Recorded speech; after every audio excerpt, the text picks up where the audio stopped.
when we next get back to debate on this motion. We'll now go to statements by members, déclaration de député, and the first one up is the Honourable Member for Kitchener-Conestoga. Thank you, Mr. Speaker. From the beginning of this pandemic, our government has been committed to supporting Canadians with emergency funding for businesses and families. In Kitchener-Conestoga, Food for Kids Waterloo Region received funding through the Emergency Fund to improve Canadian food security. Food for Kids provides meals to children from food-insecure households on weekends and gaps in the school year when they wouldn't otherwise receive food support from great programs like Nutrition for Learning. I'll mention an example of a single father with 3 children who came to Food for Kids in need of assistance. Through their support, they helped to make sure his children's nutritional needs were met, which allowed him the opportunity to better focus on his employment and continuing support for his family. I'm proud that we are providing support to amazing organizations like Food for Kids who are doing the vital work of helping families that are facing challenging times. Thank you to Food for Kids for your amazing dedication. Thank you, Mr. Speaker. And again, by video conference, the Honourable Member for Saskatoon-Grasswood. Thank you, Mr. Speaker. The Western Development Museum in my riding of Saskatoon-Grasswood does an extraordinary job preserving the history of Western Canada and telling the stories of our region. Just last week, the museum received the Governor General's History Award for their Saskatchewan Doukhobor Living Book project, which was done in collaboration with Spirit Wrestler Productions and the University of Saskatchewan. This incredible exhibit was focused on preserving the history and spiritual traditions of the Saskatchewan Doukhobors and captured the oral history of Doukhobor elders, presented a typical Doukhobor prayer service, and explored the evolution of the Saskatchewan Doukhobor community since their arrival 120 years ago. Thank you to the WDM for their continued dedication to preserving Western Canadian history, and congratulations on this great achievement. Member for Brampton South. Mr. Speaker, today marks the 551st anniversary of the birth of Guru Nanak Dev Ji, the founder of Sikhism. Being a Sikh, I proudly reflect on Guru Nanak Dev Ji's timeless teachings of hard work, honest living, and selfless service. I feel proud to see the Sikh Canadian organization in Brampton South and across Canada following Guru Sahib's teachings and helping the community. I would like to recognize these wonderful organizations like Khalsa Aid, Save a Food Bank, Sikh Seva Society, and CGMR 1320, and the Gurdwaras for doing a commendable job of providing free meals, clothing, and care kits to those in need during this difficult time of COVID-19. Mr. Speaker, even those farmers peacefully protesting in India celebrated the Gurpurab. I have seen the image and video of farmers distributing langar to everyone, including to those who are using force against them. I applaud them for following Guru Nanak Dev Ji's teaching of selfless seva. This is a true spirit. I hope this issue will be resolved peacefully. I extend my warm wishes to everyone. Happy Gurpurab to everyone. This reminder to honourable members, it's always better for interpretation if members use a headset and microphone with it. It's always a little better. The next statement, the next statement, the honourable member for Thérèse de Blainville. Mr. Speaker, December 4th will mark the 100th anniversary of the Cercle des Fermières de Sainte-Thérèse. It's a very important organization in my riding. It was founded by a group of agronomists under the chairmanship of Ms. Marquise Desjardins. The Circle has always focused on community involvement. We are talking about 180 women of all ages who are taking part in the vitality of this organization. They focus on helping others, sharing its expertise to improve the lives of women. Mr. Speaker, we want to highlight the work done by these extraordinary women and the commitment of Madame Laurel Joly, who is the president of the Circle of Women des Fermières de Sainte-Thérèse and the Board of Administration. Happy 100th anniversary to this organization. The honourable member for Northwest Territories. Mr. Speaker, I'd like to pay tribute to a strong advocate for the North, the honourable member for the Yukon. It was 20 years ago on November 27, 2000, he was first elected to the House. As the third longest serving MP in the Yukon's history, he has served 6 terms under 4 prime ministers and earned a reputation as one of the hardest working MPs. He's been a passionate voice for a variety of environmental social justice issues, a longtime advocate for ending poverty and homelessness, a founding member of the Parliamentary Friends of Burma, a proponent of the rights of those with FASD, a defender of the Arctic National Wildlife Refuge and the Porcupine Caribou Herd, and a voice for climate change and its dramatic impacts in the North. Congratulations to my territorial colleague on this milestone, and I thank him for his many years of service. Thank you. Masi Cho. Member for New Brunswick Southwest. Thank you. Mr. Speaker, Campobello relies on ferryboat service for direct access to mainland New Brunswick. As of December the 1st, the ferry won't operate again until the spring. For the next 6 months, the only way for island families to visit a doctor, get kids to a sports match, go banking, or even fulfill court-ordered custody agreements is to cross a bridge and drive an hour through the state of Maine. The Government of Canada recently responded to a petition calling on Ottawa to help New Brunswick and the New Brunswick government provide Campbell residents the same direct access to Canada other Canadians take for granted every single day. Unfortunately, the government's reply was merely a statement of facts, that the island has road access and ferries are provincial responsibility. But 1 year ago, Parliament debated the unacceptability of U.S. border guards opening Canada Post mail going to Campobello. During those deliberations, the government appropriately opened the door to assisting with this ferry infrastructure. I expect that commitment to help New Brunswick stands, and that the federal government will assist the province when a plan for reliable ferry service is finalized. Islanders are right to fight for equal access to Canada. They are, Mr. Speaker, after all, Canadians. Thank you. Hear, hear. The Honourable Member for Laval-Lachine-LaSalle. Mr. Speaker, congratulations to everyone for the emergence of Guru Nanak Sabiji. He brought light at a time when the caste system had been brutally imposed. From his childhood, he challenged inhumane practices and dedicated his life to ensuring equality and social justice. Langar is the perpetual embodiment of that commitment. This concept is a community meal, which is a time to sit down together and share a meal no matter what label has been imposed upon you. Baba Nak, also called Sacha Soda, which means there is no more generous act than offering food to the poor. He taught us compassion and to open our hearts to love our neighbors. Throughout the pandemic, the Gurdwara kitchens have continued to run day and night to send out food to frontline workers and anyone else in need. The Gurdwara doors remain open to everyone. Thank you very much. The Honourable Member for Orléans. Merci, Monsieur le Président. Thank you, Mr. Speaker. This opportunity to give a shout out to the Arts of Orléans BIA who held its AGM last week for their amazing work all throughout 2020. Ils ont fait un travail de premier. They played a leading role in informing our local businesses about all of the federal government's assistance measures. Special thanks to their executive director, Tanis Vine, their marketing and member engagement liaison, Rita Chablis, and all the board members for their engagement, collaboration, and resilience. I was also happy to help deliver with my team meals to the homes of their AGM's participants. Thank you to our local business, Turkish Village Restaurants and Stray Dog Brewing Company for their support. Merci pour votre travail. Thank you for your work. The Honourable Member for Edmonton Riverbend. Mr. Speaker, we have a world-class aerospace industry in Canada. We're ranked 5th in the world as an aerospace nation, but too little has been done to champion this sector. The long-awaited space strategy heralded by the government was almost 2 years overdue. While we're waiting for it, the Canadian aerospace industry shed jobs and was forced to pull out of high-profile projects because of lack of funding. Now we're dealing with COVID-19, which has upended the airline industry. Canadians have been left without refunds for cancelled flights, thousands of jobs have been lost, and important air routes have been cancelled.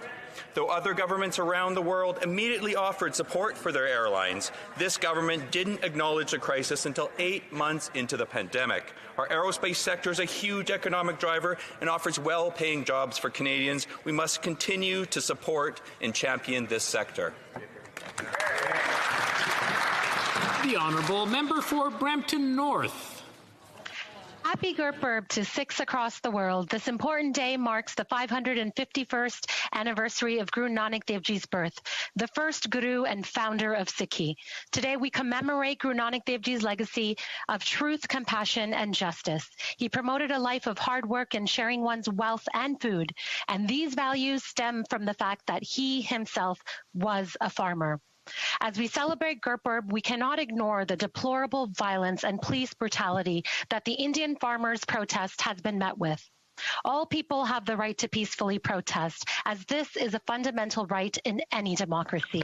As the world watches the barrage of tear gas shells and water canyons faced by farmers, we also see images of protesters serving water and food to the very authorities who are trying to oppress them.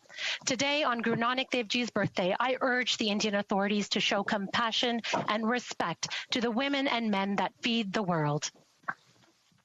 The Honourable Member for Edmonton Mill Woods. Gurpurb diyan lakh lakh badaiyan. Mr. Speaker, today is Guru Nanak Dev Ji's Gurpurb, meaning is the birthday of the founder of the Sikh faith.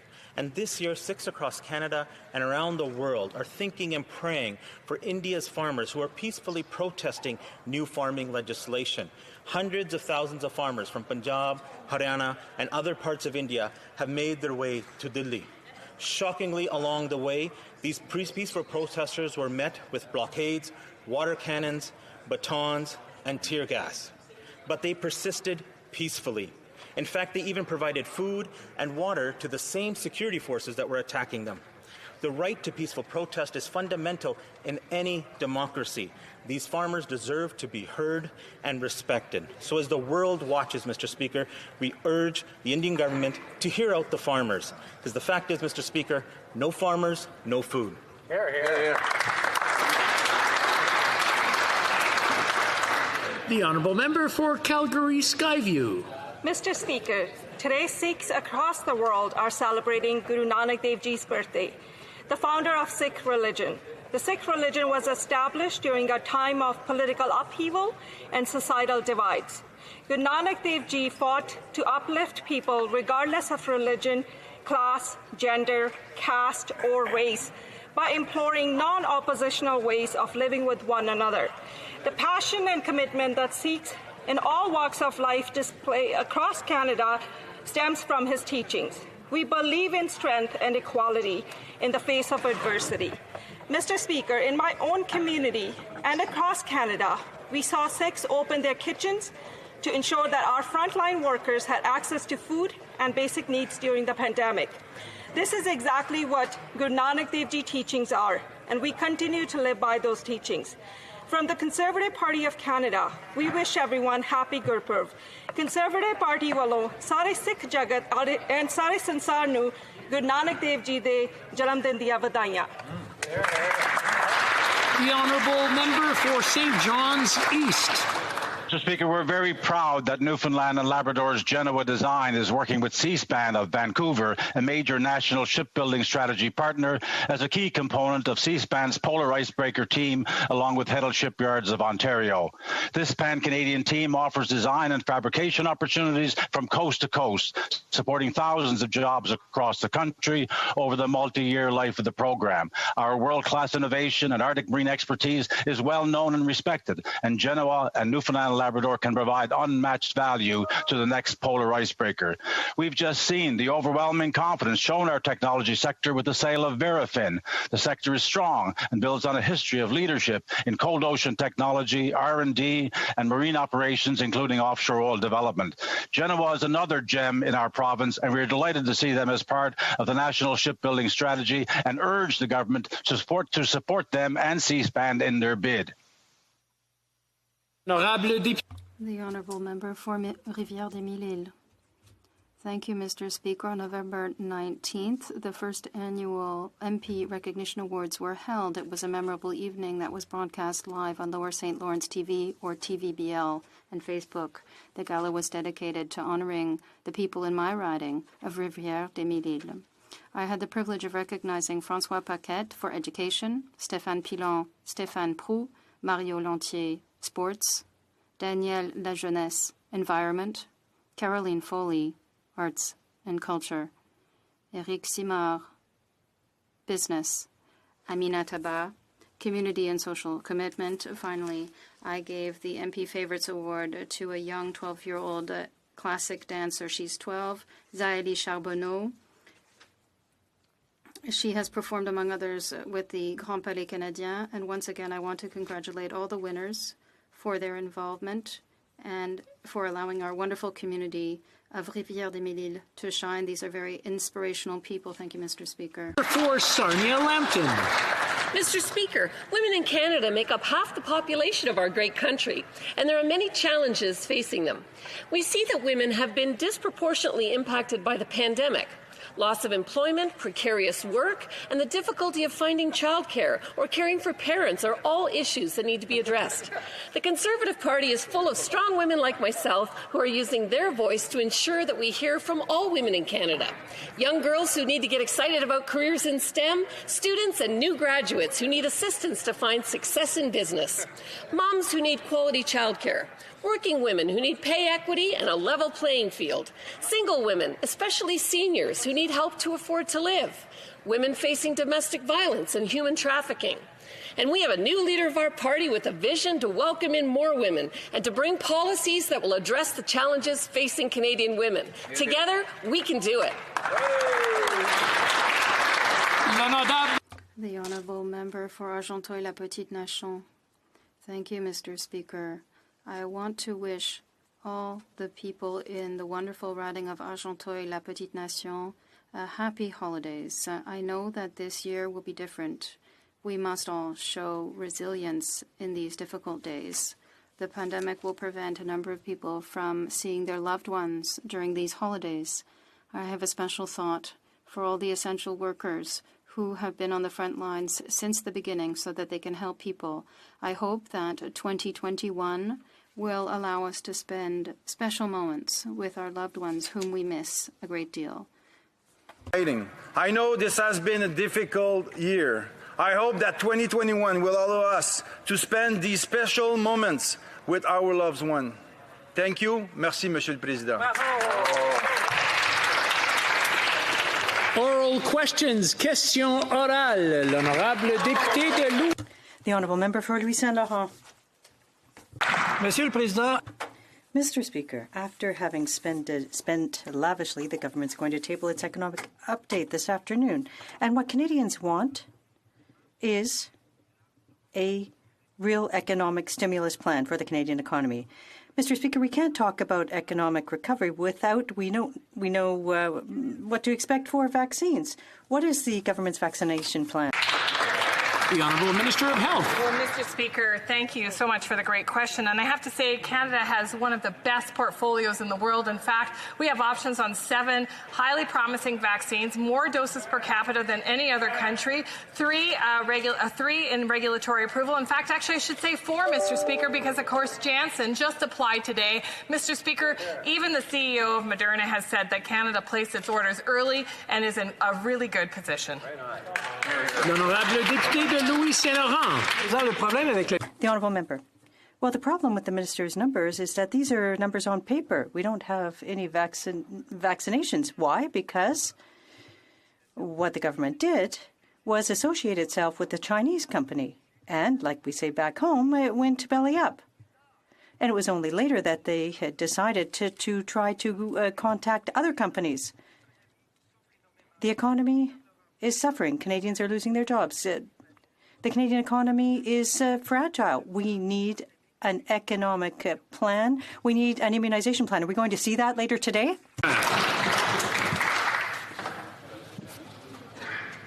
Mr. Speaker, I'd like to highlight the fact that we have a plan. That plan is to pursue international vaccine candidates. We've done that very clearly from day one. We've also invested in Made in Canada solutions as well. Abcelera from Vancouver, Vital Intervac from Saskatoon, Variation Biotechnologies from Ottawa, Medicago from Quebec City. Un moment, s'il vous plaît. One moment, please. Un appel au règlement. A point of order. The Honourable Member for Manicouagan. Mr. Speaker, the interpreter has said that because of sound quality, it's impossible to interpret. Sound quality is not working out well. I want to remind the honourable members to wear their headsets that were provided by the House. The microphone on that headset really works well. The interpreters are struggling at the best of times with long distance, and if we make it as easy, as clear as possible, it makes their job easy, and it allows us to hear what's being said, whether it's in French or in English. Merci beaucoup. The Honourable Minister, I'll let you start from the beginning so that we can hear everything you had to say. Thank you very much, Mr. Speaker. We have been absolutely clear that we have a plan to support Canadians. It's our Made in Canada initiative to support Made in Canada solutions. That is why we're proud to have invested in Abcelera from Vancouver, Vital Intervac from Saskatoon, Variation Biotechnologies from Ottawa, Medicago from Quebec City, and National Research Council Royalmount facility in Montreal, and immunovaccine technologies in Dartmouth. These are the examples of the Made in Canada solutions that are part of our plan to support Canadians to make sure that they have access to safe and secure vaccines. L'honorable député de Louis. The Honourable Member for Louis Saint-Laurent.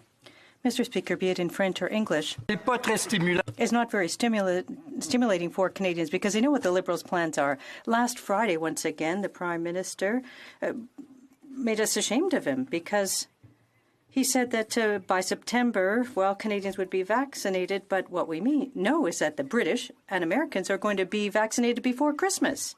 Europeans will have a vaccine soon, whereas Canadians are going to have to wait. What is the budget plan for immunization for Canadians? Mr. Speaker, as I've said before and numerous times, Canadians are well situated to get vaccines. In fact, on the weekend, I spoke with my counterpart, the Minister of Health from the UK, Mr. Matt Hancock, to talk about the UK and Canada working closely together on regulatory approval for the number of vaccines, and many of which we share in our portfolios. Mr. Speaker, Canada is well served by the diversity of vaccines that we have purchased early and, in fact, in great quantity, and Canadians can be assured that they too will have access to these vaccines that will bring us to the end of COVID-19. Honourable Member for Thornhill. Mr. Speaker, Canadians deserve certainty, clarity and competence from their government, all of which have been sorely lacking both before and during the COVID pandemic. Conservatives supported, with corrective advice, the range of emergency COVID programs, but those massive funding programs account for barely half the federal deficit. Now, today we expect yet another rhetorical exercise in the reimagining of the Canadian economy. But where, Mr. Speaker, is the plan for economic recovery? The Honourable Minister. Mr. Speaker, I'm happy to share with the honourable member that his calculation is mistaken. He seems not to realize that the significant closures associated for public health reasons with the COVID-19 pandemic have also contributed to the deficit. The reality is, going forward, we know that we had a choice to have the federal government incur the costs associated with the pandemic or to have those costs fall to households and businesses. We made the decision to step up to be there for households and businesses to ensure they can contribute to the recovery once the pandemic is over. If the honourable member has suggestions on how we can move forward to ensure a robust recovery, my office is always open. Honourable Member for Thornhill. Well, Mr. Speaker, the economic update will surely reveal just how large the deficit has become, how deep the hole out of which the country must eventually climb. The lack of a plan for acquisition and distribution of vaccines threatens to have a delaying domino impact across economic recovery. But the lack of a larger plan for fiscal recovery 2 years down the road, 3 years and more, is equally unconscionable. Mr. Speaker, when will Canadians get a comprehensive plan? Honourable Minister. Mr. Speaker, while the Conservatives seem to be defending an outdated economic ideology, we are defending the households and businesses who have reached out to us during the course of this pandemic. If we actually want to dig into what experts are telling us, I direct the honourable member to the testimony of the chief economist of the IMF, who explained that countries like Canada, which are at the effective lower bound for their interest rates, the wise thing to do at this point in time is to make public investments. She described it not just being economically sound policy, but in the circumstances, the fiscally responsible thing to do. The Honourable Member for La Prairie. Mr. Speaker, in a few hours, the government is going to be releasing its economic update, and we'll hopefully find out what they're going to do to stimulate the economy. But it doesn't matter what they do. If we're in the middle of the pandemic, we won't be able to stimulate the economy. If there's no vaccination, we won't be able to get the economy going. We've never heard what the plan is from the government. Or if they have one, perhaps they're hiding it. My question is simple. When will the government release its plan to roll out vaccines? Mr. Speaker, as I've mentioned, we are well situated in Canada with more doses per capita than any other country in the world. 7 promising candidates in our portfolio. 4 of them now, as of today, under regulatory approval. Coordinated regulatory review with multiple credible regulatory bodies across the world. Mr. Speaker, Canadians can be proud of the work their government has done on their behalf. The Honourable Member for La Prairie. Mr. Speaker, still no answers. For 8 months now, Quebecers have been locked down. They've been making sacrifices. There are over 1,300 cases again today. Jobs are being lost. People are losing their businesses, their health. People are dying, Mr. Speaker. What does it take for the government to tell people what they deserve to know? They need to see light at the end of the tunnel. What is the government waiting to reveal its vaccination distribution plan? Monsieur le Président, alors...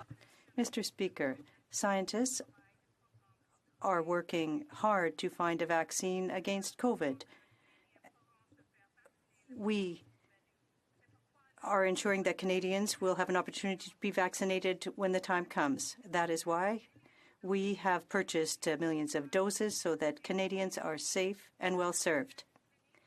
Clinical trials have produced promising results, and we will continue to work alongside all of our partners to ensure that Canadians have access to a vaccine when it's available. The Honourable Member for Burnaby South. Thank you, Mr. Speaker. I'd like to tell you the story of Christina. Christina is a single mother. She lives in Gatineau. Before the pandemic struck, she had 3 jobs. Now she's got 1 job. She's having trouble making ends meet. For her, a vaccine means getting back to work. When will the Prime Minister unveil the vaccination plan? Mr. Speaker, across our whole of government, we're working to make sure that Canadians are well situated to get vaccinated when the time comes, and these vaccines are approved for safety in Canada. In fact, we're working with 7 different manufacturers, Mr. Speaker, with promising results. In fact, 4 of them have applied for regulatory review here in Canada, and we have a process, Mr. Speaker, that will allow for our regulators to rapidly review this evidence, work with other regulators. As soon as a vaccine is safe for use in Canada, Canadians will have access to it. The Honourable Member for Burnaby South. Mr. Speaker, Australia, a very similar sized country to Canada, has a plan that you can look up on their website with detailed steps about everything that's going on with their plan. Christina is a single parent mom in Gatineau who is struggling to get by. Her kids need dental work. She's lost her jobs. For her, a vaccine will mean she can get back to work. Why won't the Prime Minister tell Christina what is the plan for the vaccine? Honourable Minister. Mr. Speaker, since very early on, we've been working with provinces and territories to ensure that our plans are robust. And I want to remind the member opposite, and in fact, over the last several weeks, we've immunized 16 million people for influenza just in a few weeks. And that speaks to 2 things, Mr. Speaker. 1, the experience that provinces and territories have in delivering vaccinations in their own jurisdictions. And 2, the fact that we have a public health care system, Mr. Speaker, that is makes vaccination available to all Canadians free of charge. The Honourable Member for Calgary Nose Hill. Well, I'm actually interested in the answer for Christina as well. Across the country, working-class women are worried about if their child care centres are going to close and if they can get to work. And it's been 11 months with no end in sight. On Friday, the Prime Minister said that it would be September before most Canadians have access to a vaccine. When will the workers of the Bright Path Care Centre in Vaughan have access to a vaccine? Minister. Mr. Speaker, as I've said repeatedly, Canada is well situated with more doses per capita than any other country in the world, and we're working closely with provinces and territories who have an immense amount of expertise in delivering vaccination across the country. In fact, over the last several weeks, 16 million Canadians have been vaccinated for influenza. That demonstrates just how much of a world leader Canada is in immunization. We're going to continue to support provinces and territories so that they can also deliver on COVID-19 vaccines. Member for Calgary Nose Hill. For 11 months, places of worship have cancelled in-person services to stop the spread of COVID, and they've complied with every rule. But now churches like Springs Church in Winnipeg are facing steep fines for allowing people to sit in their cars with their windows rolled up while their pastors are standing far away on a stage looking at RCMP cars while they're preaching their message. The Prime Minister said on Friday it would be September before most Canadians have access to a vaccine. Does the Prime Minister think it's appropriate for Canadians have to wait until September to have their charter rights to worship respected? Minister. Thank you very much, Mr. Speaker. And I want to thank Minister Friesen for taking strong action in Manitoba to prevent further spread of COVID-19 because, as we know, public health measures are important even while we wait for vaccines. And, Mr. Speaker, that's what's saving lives, is strong leadership by health ministers, by premiers, who are actually stepping up to impose public health measures while the world waits for a vaccine, Mr. Speaker. Canada is well positioned. We're one of the first countries to have purchased vaccines. We have 7, in fact, in our portfolio, 4 of them under regulatory review as we speak. Member for Calgary Nose Hill. The minister is absolutely right in that Minister Friesen, Minister Elliott, Minister Shandro, every minister across this country needs the information that we're asking for today. When is the vaccine coming? When should they be ready? What's the plan? Where are the resources to do this? Every day we don't get an answer. More people die, more civil liberties are eroded, and more businesses close. So the Prime Minister said on Friday that it would be September before most Canadians get access to a vaccine. Was it because he was distracted with the We Charity scandal, the botched deal with CanSino, or both? Minister. Mr. Speaker, I spoke with Minister Elliott on Sunday, I think that was yesterday, and had a great conversation about the work Ontario is doing to prepare to receive the vaccines. In fact, at all levels across government, at health levels, at officials levels, at the healthcare levels, people are working together to develop plans. As the member opposite notes, the federal government has an important role, but in fact, provinces and territories have an even more important role because they are the experts in immunization. We'll be there for them, Mr. Speaker, as we deliver those vaccines and ensure that they have what they need to make sure Canadians can access them. The Honourable Member for Charlebourg-Saint-Charles. Mr. Speaker, on Friday, the Prime Minister said that the majority of Canadians would be vaccinated by September 2021. By majority, does he mean 51%? If it is 51%, then that's not enough. There won't be herd immunity. We won't be able to resume our normal life. And we'll continue to suffer. Will the Prime Minister finally release a clear plan for vaccination? The Honourable Minister. We've been working on a plan for a long time in partnership with provinces and territories to make sure that everybody is ready when the first vaccine is approved. And as we know, worldwide, there is not a vaccine approved that is amongst our portfolio, but we have a leading one, Mr. Speaker, and I'll tell you why. Because, in fact, we have had the Vaccine Task Force guide us to put our bets, if you will, here in Canada on the most promising candidates. We have 4 of them now in regulatory approval process, and we're looking forward to having good news soon. The Honourable Member. So, Mr. Speaker, we can see that it's not working because on Friday the Prime Minister stated to everyone that the majority of Canadians would be vaccinated before September 2021. And the Minister said, well, we can't make any plans because we don't know when the vaccine will be approved. So can the government make a decision? Can it be clear with Canadians? Put some guidelines out there and put forth a clear plan? Because in the meantime, everyone's waiting. People are dying. Businesses are closing. Mr. Speaker, as I've said, we have one of the best vaccine portfolios in the world, and Canadians should be proud of the work that this government has done on their behalf because, in fact, it puts them in a good position, Mr. Speaker. More than 10 doses per Canadian, more doses per capita than any other country in the world, and, Mr. Speaker, 4 of them already in regulatory approval. And you know why, Mr. Speaker? Because our regulators are recognized as world-class regulators. That's why, because when Canada can approve a vaccine, it is a good demonstration of safety and effectiveness. Mr. Speaker, Canadians can be confident that we will work quickly to make sure vaccines are safe and we can get them out the door. The Honourable Member. Mr. Speaker, well, it's one thing to come and say we've got a portfolio, there are 10 doses per Canadian, when we can't even get 1 dose at present. That makes no sense, Mr. Speaker. Can the minister also explain why her government signed an agreement with a company that is owned by the Chinese government, CanSino? It flopped. Why? That was why the government had to renegotiate another bunch of other contracts. And now they're here saying, oh, 10 doses per person? We don't even know when the first dose will be available. The Honourable Minister. The Honourable Minister.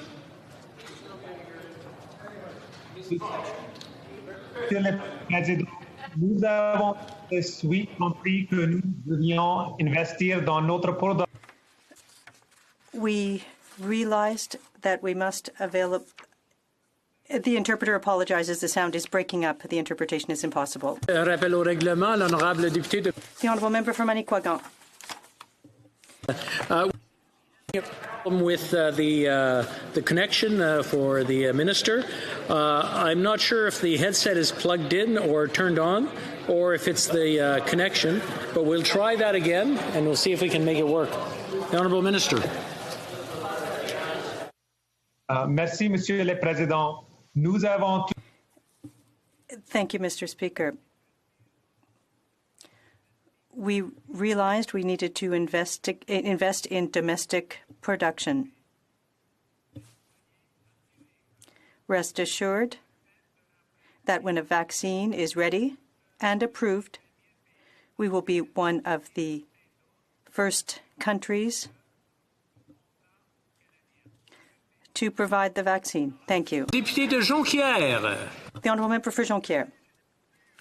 Mr. Speaker, this morning I tabled a bill asking the government to do one simple thing, to respect the laws of Quebec and municipal regulations, period. Because the government circumvents environmental laws in Quebec, it bypasses agricultural zoning when it approves airport projects, and it lets telecom giants put up cell towers anywhere without the agreement of our fellow citizens. The government needs to respect these laws. We shouldn't even have to ask for this, but will the government vote in favour of our bill? Leader de la Chambre. The Honourable Government House Leader. Mr. Speaker, it's as if the federal government were the big bad guy and wanted to fight with Quebec and the provinces, when that's the impression that the Bloc is trying to give and put forth. That's not the case. We work with Quebec on the environment, in agriculture, on COVID. We work with Quebec on a daily basis. I know that you want to pick a fight, but there aren't any fights to be picked. We're working together. The Honourable Member for Repentigny. Ottawa must respect Quebec's environmental laws. It's as simple as that, Mr. Speaker. In Quebec, we have the strictest environmental assessment process in Canada. We can't let the federal government ignore it. That's why the Bloc is promoting Quebec's environmental sovereignty. For example, Ottawa must meet our soil remediation standards, our laws in the ports, including the Port of Quebec. Federal projects have to go through the Quebec Environmental Agency, the BAP, like everyone else. Will the government vote in favour of respecting Quebec's laws? The Honourable Government House Leader. Mr. Speaker, we will always support the efforts of the Quebec government on the environment, like the federal government works closely on the environment for the planet that we want to leave for our children and grandchildren. That's something we do in collaboration. That's a big surprise for the Bloc. We work together. We don't have to squabble. It's clear that we respect jurisdictions, but we work together for the well-being of everyone. The Honourable Member for Manicouagan. Mr. Speaker, today is the deadline for seniors to file their tax returns. All those who haven't done so will have their guaranteed income supplement cut off in January. We're talking about 12,000 Quebecers in need. We're talking about people in need who are not getting it because of COVID. In-person services are limited, and we all know that it's mission impossible trying to get through to Revenue Canada. Can the government ensure us that no low-income seniors will have their GIS cut in the midst of a pandemic? The Ministre. The Honourable Minister.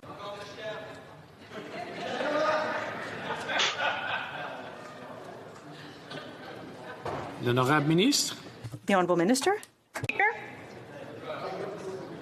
we're ensuring that the most vulnerable seniors continue to receive their benefits when they need them the most.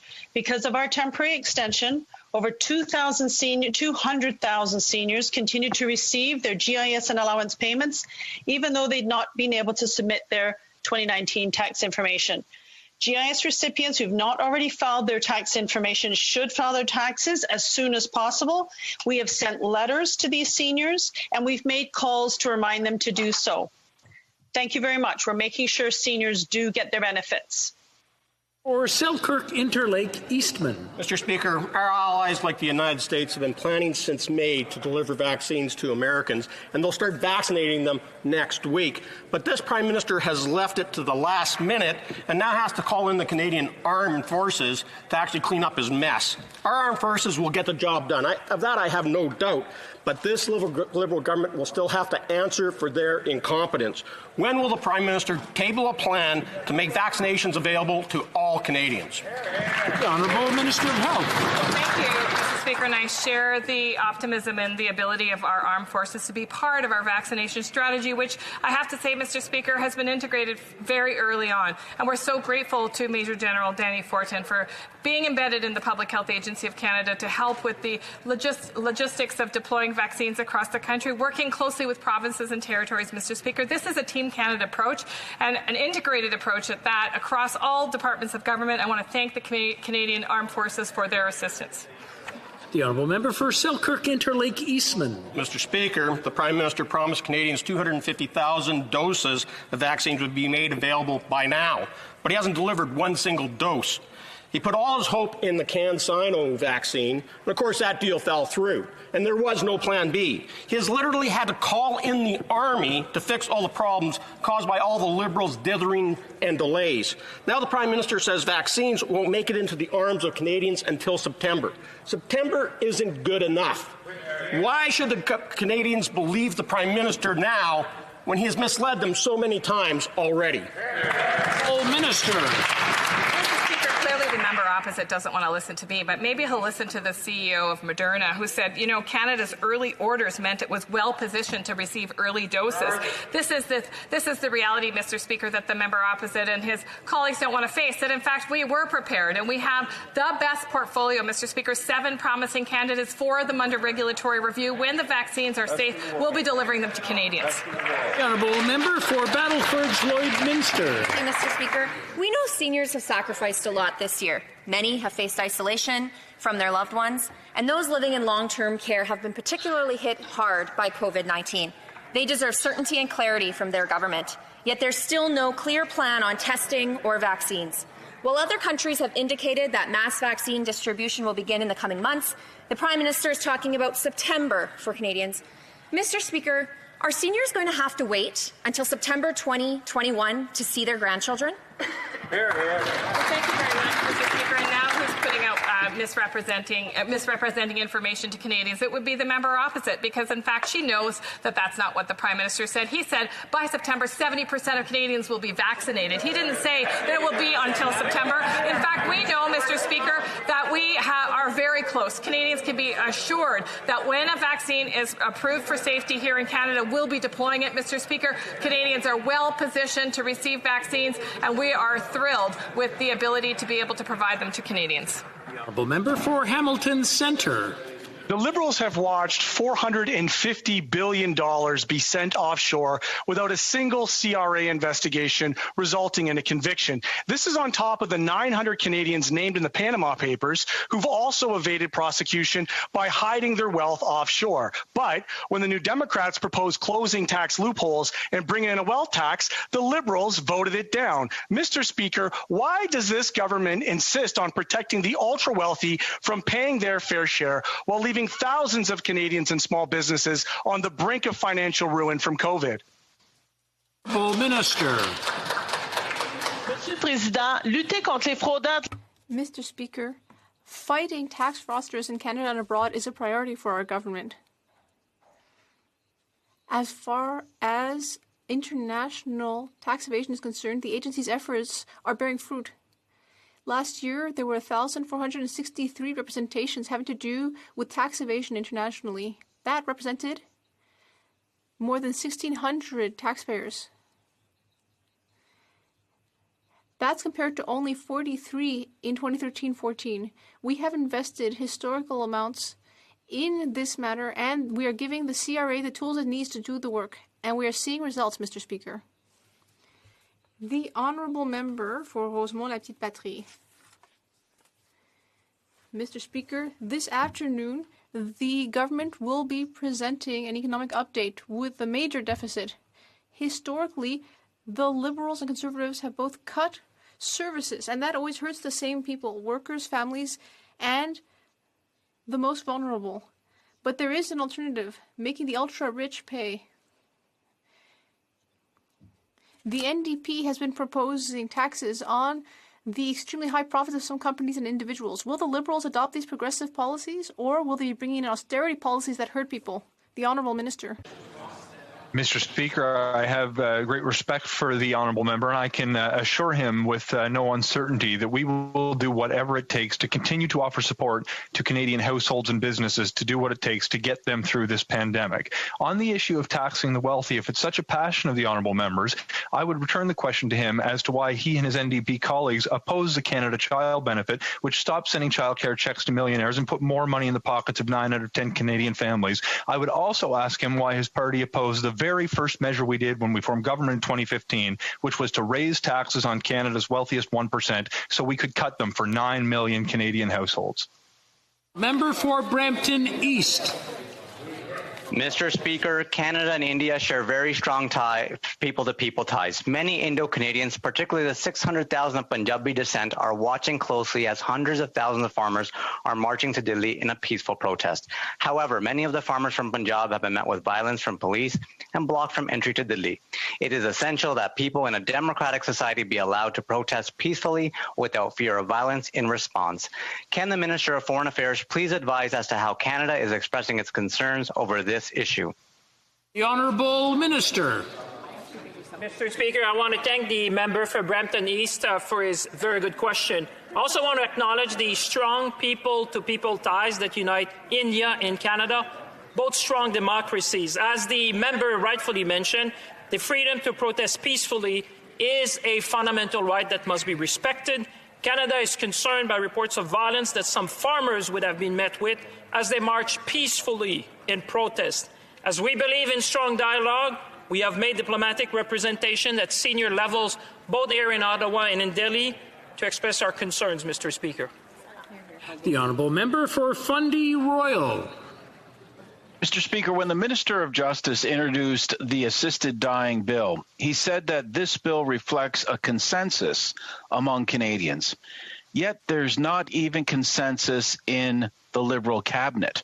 The minister responsible for disability inclusion has said that assisted dying providers should not raise assisted death with persons with disabilities. Yet Liberals rejected this amendment Conservatives brought forward to committee. Will the Minister of Justice listen to his colleague and listen to persons with disabilities and make this amendment? Honourable Minister. Mr. Speaker, I thank the honourable member for his question. Medical assistance in dying or MAID is a complex issue. It's deeply personal. Canadians have diverse and evolving views, and we did our best, Mr. Speaker, to consult them quite intensively across Canada in roundtables from coast to coast, as well as an online survey in which over 300,000 Canadians gave us their views on medical assistance in dying. Mr. Speaker, we reintroduced this legislation because it does represent a consensus in Canadian society. We need to move forward through this step to respond to the Quebec Superior Court's decision in Truchon, and we are doing just that. Member for Fundy Royal. Well, Mr. Speaker, there's a consensus that the government's latest MAID bill lacks safeguards and puts persons with disabilities at risk. Witness after witness at Justice Committee, we heard from disability advocates who say that this bill is unfair to persons with disabilities. Krista Carr of Inclusion Canada described it as our worst nightmare. I'm sure many Liberal members are also concerned about the gaps in Bill C-7. Will the government allow a free vote among Liberal MPs so that they may vote against this flawed bill? Honourable Minister. Mr. Speaker, I thank the honourable member once again for his question. During those consultations, Mr. Speaker, we took great pains to listen carefully to the disability community and their advocacy, and they had a direct impact on the structure of the bill. The safeguards that are in place, Mr. Speaker, in the non-end-of-life scenario are precisely a result of the consultations that took place with representatives of groups living with disabilities. We'll continue to listen, Mr. Speaker, and we're very proud of the legislation and the compromises that it affects. Member for Calgary Skyview. Mr. Speaker, the right to peacefully protest is a fundamental right in a democracy. Thousands of farmers from across India, including Punjab and Haryana, have been protesting recent changes in agriculture policy. Canadians here at home with ties to Indian farmers are concerned about reports of the use of tear gas, water cannons and batons by the authorities against the protesters. Mr. Speaker, will the Minister of Foreign Affairs comment on the issue my constituents and Canadians have been raising? The Honourable Minister of Foreign Affairs. Mr. Speaker, I'd like to thank the member for a very important question that many members of this House and many Canadians are concerned about. We are concerned about the violence that we've seen over the weekends as farmers march peacefully to Delhi. Freedom of protest peacefully, Mr. Speaker, is a fundamental right that must be respected. We believe in strong dialogue with India. That's why we made representation at senior levels over the weekend, both here in Ottawa and in Delhi, Mr. Speaker. Thank you very much. The Honourable Member for Calgary Forest Lawn. Canadians are concerned by the recent escalation of tensions in India between farmers and Indian authorities.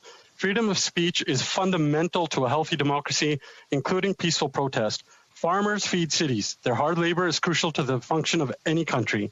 No farmers, no food. Authorities are using tear gas, water cannons, and baton charges to shut down the peaceful protests. People all across the globe are standing in solidarity with the farmers' right to peacefully protest. Why won't the Liberal government stand up for the freedom and democracy and comment on the ongoing situation in India? Chalo Delhi, I stand with farmers. Minister. Mr. Speaker, I'd like to thank the member for the very good question. As I answered before, Mr. Speaker, we are concerned, not only him, his constituents, but as other members have expressed in this House, about the reports of violence that farmers have been met as they march peacefully to Delhi. Mr. Speaker, we believe in the freedom of protest. This is a fundamental right in democracy. That's why, as I said to the member previously, that we have expressed our concerns at senior levels, both here in Ottawa and in Delhi. We believe in fundamental right of protest, Mr. Speaker. Thank you. L'honorable député de Saint-Hyacinthe. The Honourable Member for Saint-Hyacinthe-Bagotte. Mr. Speaker, it's really the theatre of the absurd. Right now, the International Trade Committee is studying the UK Free Trade Agreement. We've even heard from witnesses, like recently the Minister for International Trade. There's only one problem, Mr. Speaker. No one's seen the text of the agreement. We are trying to analyze a text that no one has read. And we're being asked to approve that agreement by the 31st of December because of Brexit. Mr. Speaker, this is becoming ridiculous. When will the government provide the text of the agreement? The Honourable Minister. Member for that important question. It was really good to be at Trade Committee today. And as I said, our officials are working very hard to get the legal text finalized so that we can indeed share it. I will respect our processes and certainly the work of my colleagues on all sides of the House, and will endeavor to get this information to them as soon as it's available and ready. But I think the continuity agreement is really great for Canadian businesses because it provides that continuity that our businesses and predictability that they're looking for in trading with the United Kingdom. Thank you, Mr. Speaker. Député de Saint-Hyacinthe-Bagotte. The honourable member. It's just as unclear as when it comes to the vaccine. The government is asking us to show blind trust, but it showed its true colors with previous agreements. This is the same government that would have sacrificed Quebec Aluminum in CUSMA, and it's the same government that sacrificed supply managed producers 3 times in a row. It would be irresponsible to give this government a blank check. We are studying the agreement. Does the government understand that we need the text right away? The Honourable Minister. Mr. Speaker, I absolutely agree with the honourable member that the work that he does and all colleagues are extremely important. That is why I want to thank the officials here in Canada and the United Kingdom for all of their hard work. And I know that they are working as fast as they can to make sure that they get that text completed, that review completed. The continuity trade agreement with Canada and UK does this. It provides predictability and stability. And this is what businesses are looking for, particularly during this time. And our economic recovery counts on this stability in this important trading relationship with the United Kingdom. Thank you, Mr. Speaker. The honourable member for Caribou, Prince George. Mr. Speaker, you'll pardon my nervousness. I just got a text message from my wife. My daughter's water just broke, and I'm going to be a grandfather for the first time.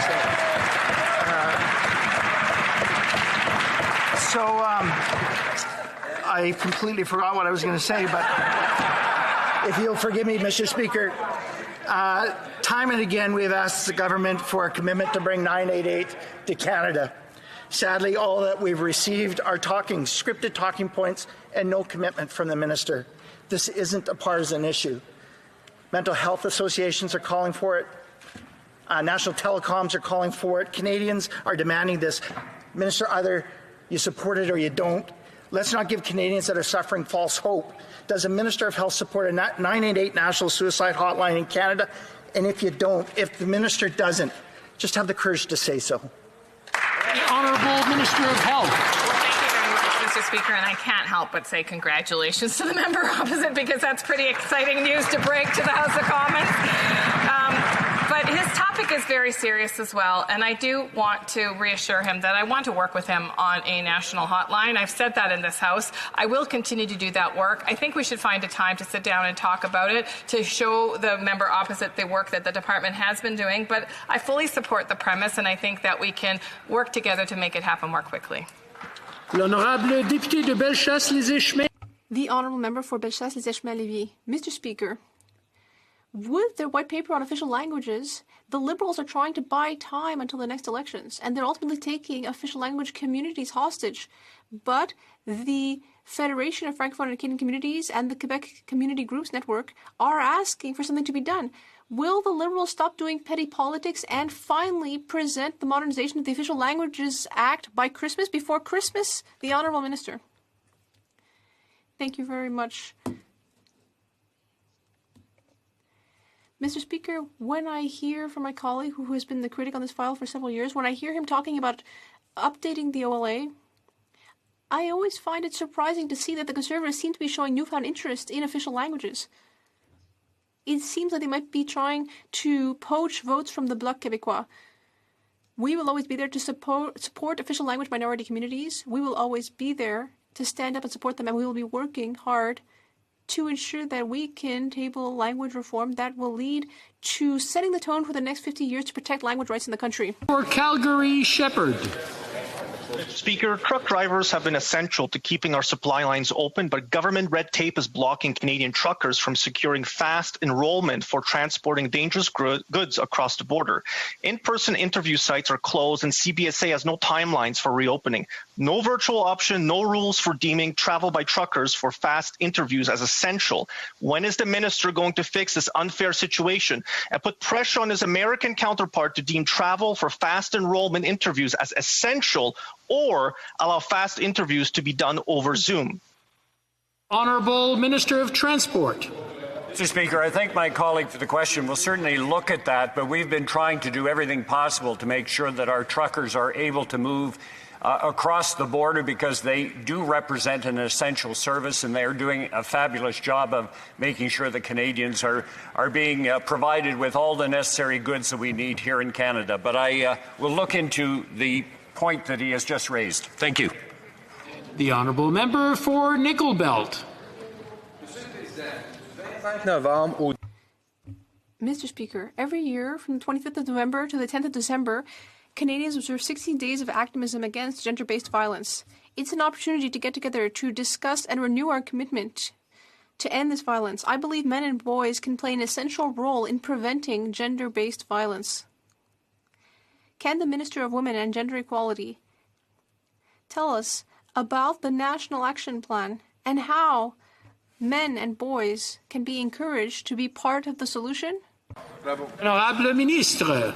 Mr. Speaker, my colleague from Nickel Belt is absolutely right. Men and boys play a vital role in ending gender-based violence. That's why our government's partnered with the Moose Hide campaign, Next Gen Men, Catalyst Canada, Paktuti, to name a few, so that men and boys are working on healthier relationships, so that they have the tools to be more than bystanders, online and offline, so that they can be part of the positive change that is so desperately needed. I know my colleagues here are playing important roles as mentors. They're leading by example. They're opening doors to progress in terms of pathways for employment and career development. And Mr. Speaker, we look forward to the day when we don't have to have 16 days of activism against gender-based violence. The Honourable Member for Kootenay, Columbia. Mr. Speaker, during this crisis, Service Canada locations that provided essential help to those who were in need were closed, and critical health care visits were conducted virtually. Safe Help was a single click away. Safe Help. The problem was that many didn't have reliable broadband connection. The requirement for connectivity is about social media. It's the health and well-being of our loved ones. Mr. Speaker, will the minister commit to funding shovel-in-the-ground solutions for Kootenay Columbians like in Yak and Castle now, not in 5 or 10 years? Honourable Minister. Mr. Speaker, I have positive news from my colleague. As of November 9th, there's been a call for applications that's open, the single largest investment in broadband in Canada's history. Our government's put it forward. We're taking days, a matter of days, to review and assess project proposals that come forward for rapid response. For longer-term projects, there's another $1 billion set aside. The short answer is yes, Mr. Speaker. I ask him to reach out to my team and I, and we'll do what we can to help. The Honourable Member for New Brunswick Southwest. Mr. Speaker, after months and months of delays, the Liberal government finally announced its scheme to improve high-speed internet in rural communities. Unfortunately, their funding decisions will be based on service maps that are filled with inaccurate data. This is happening in Grand Manan, in communities outside of Grand Bay Westfield, and up north around Bay St. Anne. These are just a few communities in my province. And this is disqualifying many communities in New Brunswick from applying for the program today. Why have parameters been proposed that will mean many rural communities won't receive high-speed internet? The Honourable Minister. Mr. Speaker, I have good news for my other Conservative colleague as well. Those maps he refers to have been updated. They've been updated as of January. We continue to update them. The hexagon model is gone. I encourage him to reach out to my team and I if he has any questions about it. We've set up a concierge service, a one-stop shop, Mr. Speaker, for smaller communities who don't have capacity to go through the process on their own. We will be there to help them get connected to this essential service. In addition, Mr. Speaker, our government invested 10 times more in connecting New Brunswickers than the previous government did. Let's finish the job. The Honourable Member for Beauce. Mr. Speaker, people like Mr. Poirier in Saint-Georges are experiencing stress because their files are bogged down at the Canada Revenue Agency. These people want to collaborate with the CRA, but they can't get through to the agency. One of my staffers spoke to a CRA agent, a very nice person, who told us that the agency is currently dealing with requests from the 4th of November. That's almost a month late. People don't want to get in trouble with the agency. They are already stressed due to COVID. When will this government invest the necessary resources to help Canadians? The Honourable Minister. Mr. Speaker, I'd like to remind my colleague that during the pandemic, all CRA employees have had to work from home. I would encourage my colleague to come see me or call me after question period, and I will do everything that I can to support him. Thank you very much, Mr. Speaker. Uxbridge. During this pandemic, Canadians came together to get through the first wave of this unprecedented time. And, Mr. Speaker, our federal government was there for Canadians. So can the Parliamentary Secretary to the Minister of Finance please update this House on what we might expect later today in the fall economic statement and how our government is going to continue with our commitment to be there for Canadians throughout the second wave and as we recover? Honourable Parliamentary Secretary to the Minister of Finance. Mr. Speaker, I can confirm that later today, the Deputy Prime Minister and Finance Minister for Canada will present the fall economic statement in the House of Commons for 2020, which outlines our government's plan to support Canadians through COVID-19 and that will ensure that the economy that follows this pandemic is more robust, inclusive, and sustainable than before. As we battle the second wave of the virus, we know that we're going to be in for a hard winter, but spring is going to come. We're always going to be there for Canadian households and businesses in my home province of Nova Scotia, in that members' communities in Pickering, Uxbridge, and from coast to coast to coast, as we have been from the beginning of this pandemic. Honourable Member for Winnipeg Centre. Mr. Speaker, in August, we were finally able to get the Liberals to support our motion calling for $2 billion for childcare to help families during the pandemic. Months later, Liberals are still making families wait. This funding is essential to help providers follow health directives, create new affordable licensed spaces to help parents, especially women who want jobs outside of the home, get back to work. When will this government stop making families wait, or is this what we all feared? Another broken childcare promise. Minister. Mr. Speaker, I want to assure the honourable member that this year alone we have invested more than $1 billion to help provinces and territories continue to create more affordable and quality childcare for Canadians, a record amount of money for this year. We have worked hard since 2015 to create 40,000 childcare spaces across Canada. We're investing more than $7.5 billion in early learning and childcare. We are committed to creating a national system of childcare that's affordable and has high quality for all parents, and I hope this time the NDP does not join the Conservatives and derail what it should be something that we should have done a long time ago. The Honourable Member for Saanich Gulf Islands.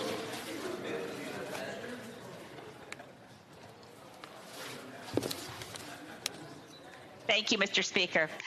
On December 12th, the United Nations will be marking the 5th anniversary of the successful conclusion of the Paris negotiations. The Paris Agreement stands as our best hope to avert runaway global warming. We have had some good news, and the U.S. were planning to rejoin under President-elect Biden. Can the Honourable Minister update this House on where Canada is towards improving our target, as we are required to do within calendar 2020? The Honourable Minister of the Environment. Thank you, Mr. Speaker. Our government has made very clear its firm commitment to bringing forward a plan to exceed our 2030 target under Paris and to define pathways to achieve net zero emissions by 2050. We have previously put into place what is by far the most significant and comprehensive climate plan in Canadian history, and I look forward to bringing forward a plan to exceed our 2030 target in the very near term. Mr. Speaker, we will then be engaging consultations with Indigenous peoples, provinces and territories, and with Canadians generally as part of informing and finalising Canada's updated nationally determined contribution well in advance of COP26. That's all the time we have for today. C'est tout le temps que nous avons. That is all the time we have today.